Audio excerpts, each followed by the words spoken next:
Great. So let's get started. So the topic which I have chosen today is future of artificial intelligence, which is inspired by customer use cases for artificial intelligence and machine learning. And before I begin my topic, I want to give you guys a brief about what are these words, artificial intelligence, machine learning, deep learning. I'm sure a lot of you folks might have heard about it, but very few people understand it. See, what you need to understand is the first thing which comes to everyone's mind is artificial intelligence. So artificial intelligence is any technique, and this is the superset. This is the big thing. What it says is any technique which enables computers to mimic the human intelligence using logics, using programs, using rules, using decision trees. This is called as artificial intelligence. So just to give you an example, a lot of people ask me this question, sir, are we there yet? Because we are hearing this term artificial intelligence for like 10 years now, but are we there yet? We are still not there. We are progressing pretty well nowadays. I think in the last couple of years, there has been a huge leap which AI has taken or humans have taken in AI, the faith of it. But let me tell you, how would you judge whether we are successful in artificial intelligence or not? Then a day will come where computer will lie to human beings just to ensure that the sentiments of human beings are not getting heard. Understand, folks, that will be the day we will say artificial intelligence is successful. Because see, this is what we humans do generally, right? The normal behavior, the natural behavior of human beings is not to hurt others. So the day computer will start doing it, lying to humans, and just because their sentiments should not get hurt, understand that day AI has come to its full-fledgedness. All right. Now, there is a subset of AI which we call it as machine learning. So what is machine learning? See, machine learning is, kind of a field where you basically use the lot of data and then you use statistical techniques so that machines can start giving you results. So for example, if I tell that, I will take 50 images of cornea. Okay, cornea means, of your eyes. I will give like 50 images of cornea to a computer. And then I will say, if the cornea looks something like this, which is 75% bigger, then most likely this person will go blind in next 5 years. So I need to just feed some data initially. And then using that data, the computer will try to understand, okay, if it is more than 75%, then this is the expected behavior. And then I try feeding, thousands and thousands of these cornea images to the computer, and computer will try to figure out, okay, so if it happens like this, more than 75%, that means this is the case, right? So, I mean, what you need to understand is this is the aspect which we call it as like deep learning, because deep learning is something which is even a smaller subset of machine learning. And it is the ability of the software to learn by itself by using maybe speech recognition, maybe image recognition, or you could, create multiple layers of neural networks. Neural networks are nothing but, a vast amount of data, and then on that data you are running some algorithms, some programs on top of it, so that some expected outcomes can come out. All right, so let me just give you a fact. A lot of people believe that about me, I'm a very private person, not a lot of people will know about me. Let me tell you what all things we can, people know about you. If you use Ola and Uber, they know your name, they know your address where you live, they know the places where you visit. If you look at Google, they know everything about you because what you search, the location where you go, your GPS is always on most of the time. They know everything about you. What you talk, what you chat, what you text, what you type, everything, right? And what you need to understand is the difference between deep learning and machine learning is that deep learning is targeting a specific area, whereas machine learning is to enable the machines to take that experience and put it in a vast majority of the network. And it could be like multiple use cases. So, for example, I can, I can give a use case of diabetic. What is the probability of someone being diabetic? Now, what could be the parameters which I'll choose? This is something I can choose the blood sugar, I can choose the fasting blood sugar, the PP blood sugar, I can choose a lot of other things as well. How many hours this person sleeps, what's the age of this person, is there any family history, and I can give all these parameters, and then machine will try to understand the probability. And over a period of time, it will become better and better. So that's the distinction or the definition between, or the differentiation between deep learning, machine learning, and artificial intelligence. So what happens? What are the challenges and the driving outcomes for it? So data scientists, these are the people who write these algorithms, these programs, and they try to, set up the machine, set up the infrastructure, the servers, storages, networks, everything, and then they accumulate a lot of data. And then once they have the data, then they can understand the data and try to understand what could be the impacting parameters, what are the matrices which we have to choose, and then they could write the algorithm, right? What happens is these data scientists, they have kind of acknowledged this fact that 80% of their time goes into preparing and managing the data for the analysis. So only 20% of their time is being effectively or efficiently used to derive the insights, right? Then while 60% of the companies agree that big data will help to improve their decision making capabilities, only 28% indicate that they are generating the strategic value from the data. That means a lot, many companies, although they understand this is good, this will help me, but then they are not able to effectively, achieve the results, right? Or if you look at, the embedded machine learning into the fabric of your business, the value of the data science relies upon how much you can operationalize it. So we can conceptualize it. We could say that, hey, we will do this way, that way. But then are we really in actuality doing it, right? So a lot of companies, they think they have big ideas, but then they fail to implement it. They fail to operationalize it, all right? And that's the biggest problem, because of which AI couldn't grow the way it should have grown. But then if you look at Amazon, we have a long heritage, over 20 years of experience and strategic investment in the field of artificial intelligence and machine learning. I mean, if you have ever shopped on Amazon, you would understand that we give you personalized recommendations.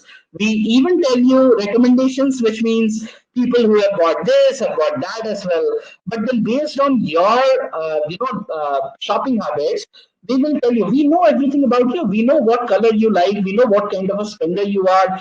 We know whether you are a shopaholic or whether you are a gadget freak. We know everything about you. And we, based on that, gives you individual personalized recommendations. So the moment you say that, okay, fine, I need to find a microwave oven, right? And we know that, okay, in the past you have bought a lot of products from Samsung or Onida. We will give you recommendation for the Onida first, because we have seen that based on your purchase history, this is the one, this is the brand which you have purchased the most. Probably this is the brand which you like, right? Or even if you look at our fulfillment center. So fulfillment center is our inventory store. So when things comes to your house, every region, every city, we have like a big storeroom where all these things are stored. We call it as fulfillment center. And from that fulfillment center, once you place the order, let's say I'm in Hyderabad, I place the order. There is a fulfillment center in Hyderabad. From there, my order will get delivered to my home, right?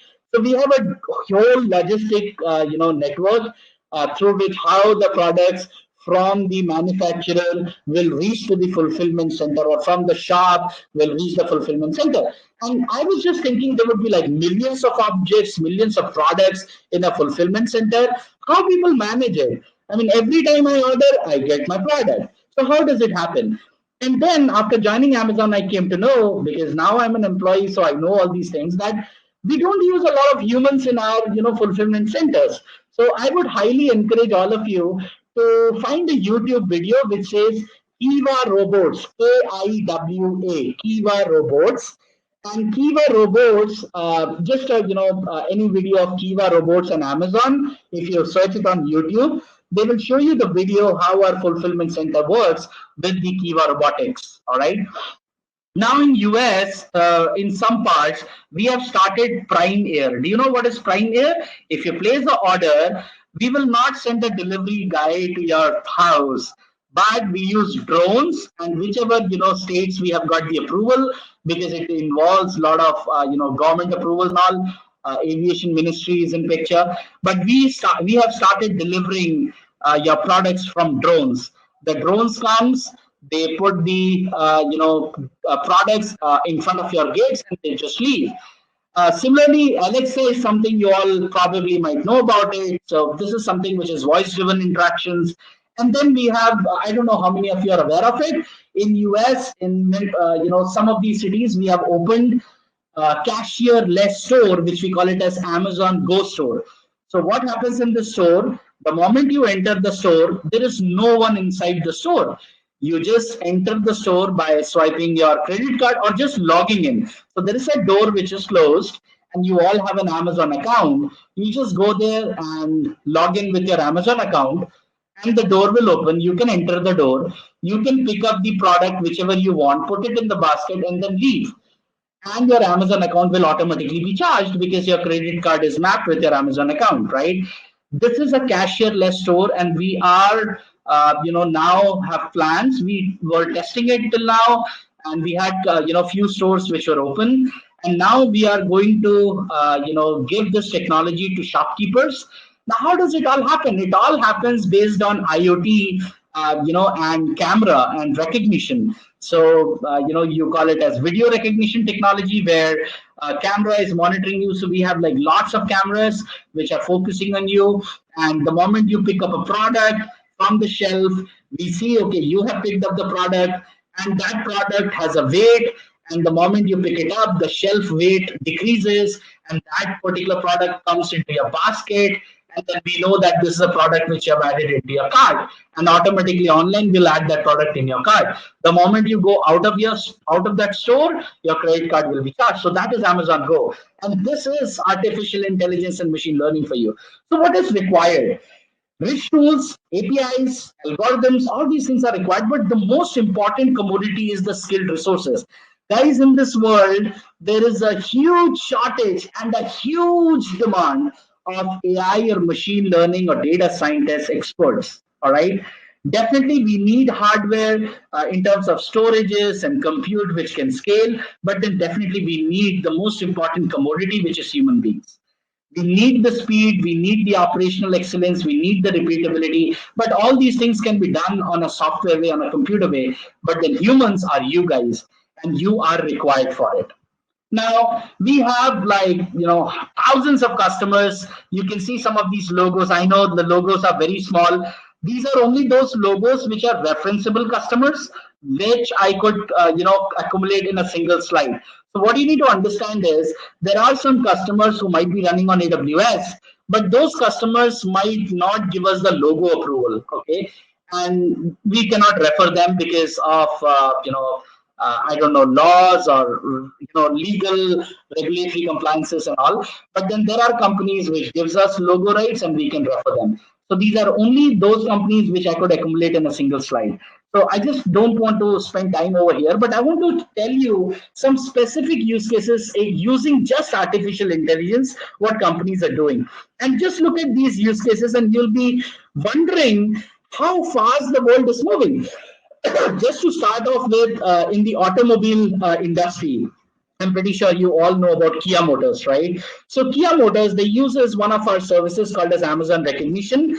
And using this service, what they're doing is they're doing advanced image and video analysis for an in-car camera. So the moment somebody enters the car, the in-car camera gets activated, and it automatically adjusts the driver seats and the rear view mirror, the side view mirrors according to the driver automatically. All right. And this is, if you just look at it, if you just think about it, you say, okay, big deal. I mean, I can set it up myself, but then you're spending like at least 2 to 3 minutes to set all these things up. And how good it will be if you have like 4 members in your family uses the same car, and everything is adjusted as per you every single time, so that you don't even have to think about it. Similarly, Redbus, I'm pretty sure some of you folks might have used this application. Redbus, they basically have created a software with which passengers can be suggested the best bus option. So I'll tell you a few things about it. Imagine I am a passenger, I am using Red Bus, and under Red Bus there are multiple fleets of car companies which are there, and I will give feedback. Okay, middle seat in this bus is good, back seat in this bus is not good.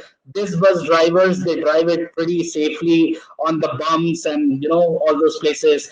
They take turns cautiously. All these things. I'm giving a feedback. And this feedback is collected in two ways. It has been used. A, to provide the feedback to the bus companies and the owners. B, next time you book the bus in Red Bus, they will recommend you a bus which has got the maximum good reviews about it, right? Similarly, if you look at the use cases of Project Sound Energy and PubNub, what Project Sound Energy is doing, they are trying to use a forecasting service of ours, and they're trying to forecast the demand of electricity and the gas consumption at every home, so that they can keep the approximate generation units in the motion, right? Just think about it. They are generating only that much which they are forecasting, and only that much is being consumed, right? Finding insights in social data.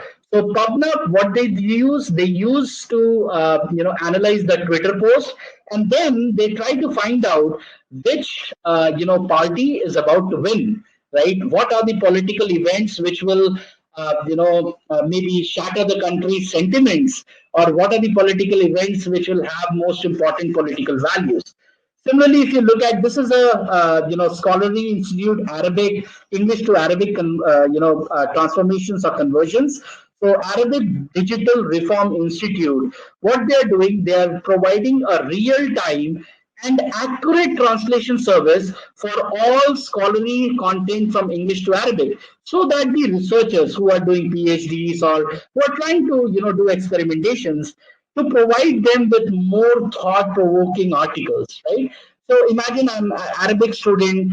I have learned throughout Arabic. My English is not so good, but then there are so many good books or papers have been written in English, and this is a real-time translation. It is not that they have translated it once and that's it. No, the moment you open it, even it is the first time that English book is being opened or English paper is being accessed over the internet, this software will accurately translate it from English to Arabic. Similarly, Emirates NBD, this is a huge bank in the Middle East. And if you have ever been to Dubai, you will realize that what they're doing, they're using one of our AI/ML services called a SageMaker to personalize. And then they're using Poly, which is our text to speech engine, to build personalized banking experience for their customers. So if you call the call center, it's not a single recorded message which you hear. The message is personalized and different for every customer of theirs. If you approach their kiosk, okay, it's like just one person which is there to manage the kiosk, and this one person is the entire branch of that particular branch of that particular bank. So these are some of the use cases. Now, I'm pretty sure, if there are students in this particular conference, these names, right? Domino's and Subways. They use, machine learning and to understand which customer likes which product and which mix of the products, and how to customize the products which they sell based on the area, based on the locality, based on the customer. Subway also doing the same thing. They are basically personalizing to curate the recommendation for the guest across various combinations of the ingredients. Now, if you're a music lover, you might know these two companies, right? So Yamaha is not only in bikes, because I used to imagine Yamaha is in bikes and all. But Yamaha, I know a lot of guitarists and a lot of musical instrument people who play musical instruments. They will understand Fender and Yamaha. So Fender, they use deep lens technology for in their production factory to match the guitar wood with the best shade of the paint. Just imagine, people say that looks goes a long, long way. And this is one of the use cases which Fender uses. And same thing, Yamaha, what they do, if you go to personalize your guitar or any of the musical instrument, you can save up to 60% of time. And they have given you a wizard on their website to choose the best musical instrument. All right. So they'll ask questions, and there is a decision tree. So, for example, are you a beginner? Do you call yourself an intermediate lover or advanced, learner or something? And then based on which, even if you are not clear about it, they'll ask you questions and they will make the decision for you, and then they will recommend the best product for you. Rovio and Formula One. I'm pretty sure you might have heard Formula One at least. So what Rovio is doing, they are using AWS services to predict the difficulty levels in the Angry Birds Dream Blast game. So a lot of you might have heard this Angry Birds game, but then you might not know that it's a Rovio company which creates it. And they let their developers to focus on creating better experiences rather than testing it, because you will require a lot of testing people, and then people will say, so let's say there is a level 49 and level 50. Level 50 should be harder than level 49, but then who should be the judge of it? Either you let players play and then they will give you feedback which you can rely upon, but then they use AWS services to automatically test, and these services will tell the difficulty level of all the levels which the developers are developing. So it is saving a lot of time, and they don't need testers for it. So they can just keep on creating the difficulty levels. The new level they are creating, it will just test whether this level is more difficult than the previous all levels or not. Right? So this is how it goes. Similarly, Formula One, if you are into car racing, you will realize in few months from now, if you watch a Formula One race, you will understand that there is a small distance between two cars. Although they are going at super fast speed, but there's always a small distance between them. And the reason behind it is the air thrust which goes out of the rear of a car. So look at the car, and when the car is going forward, there is an air thrust which is coming backwards in the opposite direction, right? And you have to maintain the weight of the car in such a way that the car is grounded. Otherwise, in the turns and all, the car might lose the track. And because of that back thrust, what could happen? The car which is coming behind the first car might get a disadvantage, because that back thrust can topple the car. And what is the reason behind this gap is because of this air thrust which is coming back of the cars. What you will see in few months down the line, Formula One is working very closely with us. You will see cars which are neck to neck, almost touching the previous car. And this is going to happen in the reality in few months from now. And there are so many huge, exciting things which are happening in this world. Look at the healthcare industry, the Change Healthcare, the GE Healthcare. Change Healthcare, what they're doing, they're using TextTrack. So TextTrack is a service which basically extracts text from the documents and basically categorize it and classify it, so that, let's say, you are going for a medical claim or healthcare claim, those claims can be processed in the matter of minutes rather than days. Same thing, GE Healthcare, they learn from thousands of medical scans to detect anomalies, and accurately and efficiently it is allowing the radiologist to prioritize the patient who needs the immediate attention. Similarly, if you look at FINRA and Siemens, these are, they are from the fintech industries. And FINRA, just to let you know what is FINRA, SEBI in India, which basically regulates all the mutual funds and the stocks in India. The counterpart of SEBI in India is FINRA in US. So just to give you an idea about FINRA, the data change rate per day of FINRA is more than 1 terabyte. So every day they have more than 1 terabyte of data change rate, which means they need storage of 1 terabyte every single day, which is inhuman to think about it in a physical environment. And they had no other option to migrate to cloud. They came to AWS, and now they are using some phenomenal services to provide some phenomenal use cases. Like they have, used Comprehend to process and review millions of documents with maybe structured or same thing. Even if you look at NASA and Intuit, they are NASA has a robot called as ROPE. It's basically an educational robot which is pretty much popular in schools and communities. And wherever there's a big community event happens, they send this Rovi, and children just love it. And they have created this using Amazon Lex. This is the same engine on which Alexa has been built. And the name Alexa is coming from the Lex engine which we have. And same thing, Intuit basically uses SageMaker, one of our application, and they have created and developed the machine learning models which can pull a year's worth of bank transactions. And to find business expenses for customers, they have reduced the deployment by 90% of the time, which means the things which they were doing in 6 months, they are now have able to reduce it in 1 week's time. So see where machine learning is helping. But the most important thing, there are some really good examples of how people are using artificial intelligence. People always have said that technology can be good and can be used for the worst as well, for the bad things as well. But some of the use cases which I've collected, which are pretty close to all our hearts, and they are using some of the artificial intelligence and machine learning services, which inspires all of us. Let's have a look at them. The first one, I'm pretty sure you might have heard the name, which is Bachpan Bachao Andolan. They use Amazon recognition to match the online information against abandoned and missing children. It is estimated that 180 children go missing each day in India, and many of them, unfortunately, are never found. Bachpan Bachao Andolan, they uses an application which allowed parents to post the photographs of their missing and abandoned children, and they use the recognition software and recognition service to match that photograph against the reports of people found or from police stations, and they're trying to match it. And they have ensured that a lot of missing children have been found and they have met their parents back. So, things like International Center for Missing and Exploited Children, this is on the similar lines.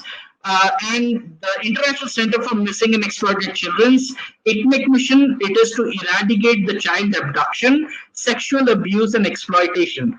They have an engine called as GMC engine, and it's a centralized platform where they're still using the same service, which is recognition, and they're on top of it using the machine learning and AI services to flood the entire internet with photos of these children and to compare it with the photos anywhere in the internet if it is found.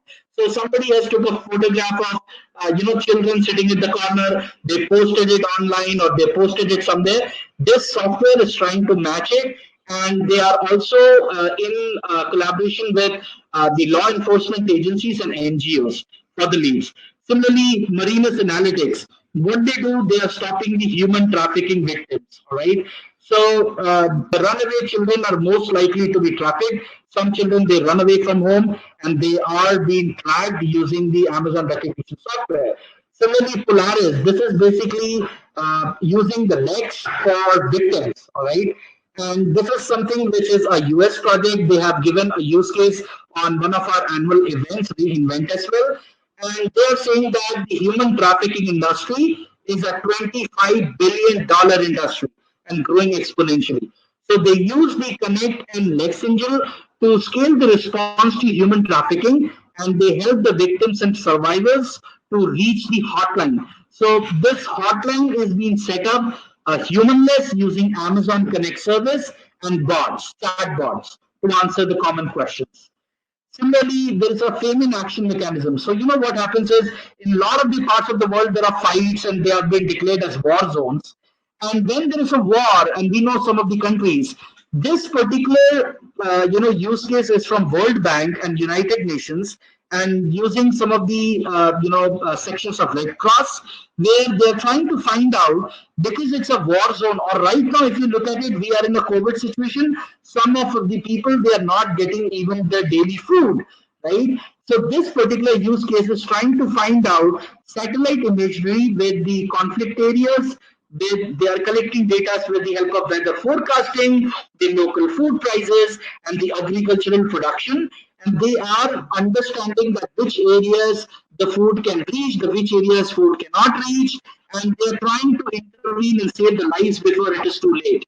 Uh, you put intelligence solutions. I don't know whether you have heard about it or not. This is our own Indian startup which is trying to teach the robotics and AI in the most of the ruralist parts of India.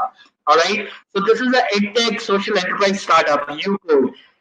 Again, Eagle View, this is something whenever there's a natural disaster, we all have not forgotten tsunami, I hope, because this is a company which has a software which can exactly predict within less than 24 hours of any natural calamity about the damages, so that the insurance claims and the numbers forecasting and predictions and all those things can go on smoothly. Fred Hutch, this is something in the healthcare to cure the cancer trials and clinical trials. And what they are doing is they are trying to get all the treatment cases from the world. They're trying to update their databases, and they're trying to project if these are the symptoms in a patient, then this could be a clinical trial which can be run on this particular patient. Many a times, it often becomes too late to cure a cancer patient, and if you can identify the exact problem earliest, you could basically save a life. Again, AI is again on the similar lines, which is actually trying to do in the pathology department. Millions of us, we suffer from diseases every day. Path AI is developing a technology which can promise the researcher an opportunity to better diagnose and treat the patients. Similarly, brain power is again a use case where there are people with autism, and they are trying to understand if there is someone who is with this disease, maybe children or adults, how they can use the software to teach the social skills to these, autism-related patients and ADHD patients. So they are using a lot of our services, and they capture the movement and the motion, and then they try to understand and analyze, the improvements and the symptoms, whether they are able to learn the social skills or not. Loro is basically a robotic startup for handicaps who use wheelchairs. This Loro software, they are basically creating their own wheelchairs as well, and they are trying to make them completely independent. So it uses a lot of vision technology, communication technology. They take all these safety measures, and they're trying to come up with models with which you can become more independent on a wheelchair, and probably you don't need anyone's assistance for a lot of the things. Similarly, Aquabite is trying to find out. 70% of the world is filled with water, right? The oceans and all, but only 5% of the world's protein comes from the ocean. So fish farming is the fastest growing sector in the global food production, and Aquabite is into that. Similarly, Sail Drone, it basically understands and studies the ocean, the different using the high resolution cameras and battery operated devices, trying to study the oceans and trying to find out which part of the ocean is good for the fishes and the aquatic world and all. So I've covered all the use cases. I want to take just next 5 minutes which I have to showcase how AI and machine learning can help the education industry, and I'll leave you with some thought-provoking questions. So one of the things which is happening is, and we are hearing it about, is about improving the school safety. And this is the question for all of you. You all are educators, and try to understand how we could use the technology to improve the school safety.